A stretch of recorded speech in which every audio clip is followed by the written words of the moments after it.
अस्सलाम वालेकुम प्यारे बच्चों। आज कहानी है सफ़ेद बकरी की। गर्मियों की एक तपती हुई दोपहर थी। सब सड़कें गलियां सुनसान थीं। गर्मी की शिद्दत से बचने के लिए लोग अपने घरों में आराम कर रहे थे। ऐसे में अजीज़ी मंजिल में चंद बच्चे सीढ़ियों के नीचे घात लगाए बैठे थे।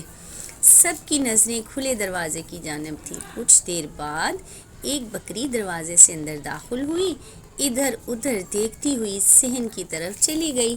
सीढ़ियों के नीचे छुपे बच्चे एकदम बाहर निकलकर दरवाजे की तरफ भागे और दरवाजे को अंदर से बंद कर दिया। बकरी घबराकर इधर उधर भागी। एक बच्चा छलांग लगाकर बकरी पर सवार हो गया। एक बच्चे ने बकरी छड़ी से बकरी को मारा। बकरी भागी तो सब बच्चे शोर मचाते इसके पीछे भागे। अजीज़ी मंजिल में हर रोज़ ये तमाशा होता। गर्मी की सताई कोई ना कोई बकरी पनाह लेने आ जाती तो शरीर बच्चों के हत्थे चढ़ जाती। बच्चे जी भर कर बकरी पर सवारी करते थे। कभी वो इसका दूध भी निकाल लेते। अजीज़ी मंजिल के सामने बड़ा सा प्लाट बरसों से खाली पड़ा था। अब यहाँ एक प्लाज़ा बन रहा था। बहुत से खाना बदोश यहाँ मजदूरी करते थे। उन्होंने खुले मैदान में अपनी झोंपड़ियाँ बना ली थीं। इन खाना बदोशों की औरतें भी मजदूरी करती थीं। तंग नंग धड़ंग बच्चे सारा दिन मैदान में खेलते रहते। इन्हीं खाना बदोशों के बकरियां गर्मी से घबराकर अजीज़ी मंजिल में आ जाती और फिर बच्चे इनका बुरा हश्र कर देते।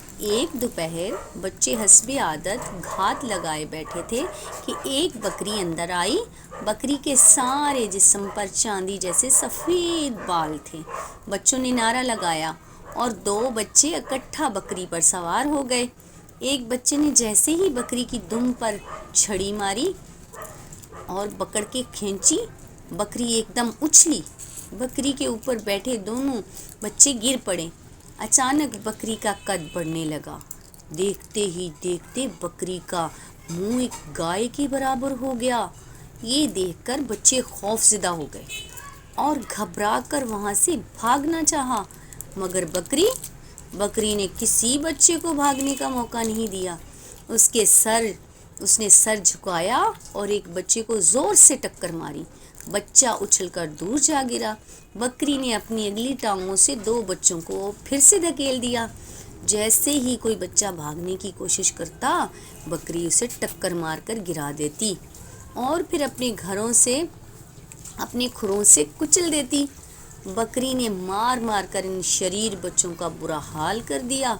जब बच्चे दर पे दर चोट लगने वाली चोटों से निढाल होकर गिर पड़े तो बकरी का कद छोटा होने लगा। जब इसका कद आम बकरी जितना हो गया तो वो चुपके से बाहर निकल गई। बच्चों की चीखें सुनकर घर के बड़े जाग उठे। जब वो वहाँ पहुँचे तो दर्द से करा रहे थे। बच्चे बड़ों के पूछने पर बच्चे खौफ के मारे कुछ ना बता रहे थे। जिस वक़्त अजीज़ी मंजिल में ये तमाशा हुआ, कुछ राहगीर मोहल्लेदारों ने एक सफ़ेद दाढ़ी वाले बुज़ुर्ग को अजीज़ी मंजिल से निकलते देखा। इन बुज़ुर्ग के बाल चांदी की तरह सफ़ेद थे। कोई नहीं जानता कि ये बुज़ुर्ग कौन थे, मगर वो अजीज़ी मंजिल के बच्चों को ऐसा सबक दे गए थे कि आइंदा वहाँ पनाह लेने वाली किसी बकरी को किसी बच्चे ने तंग नहीं किया।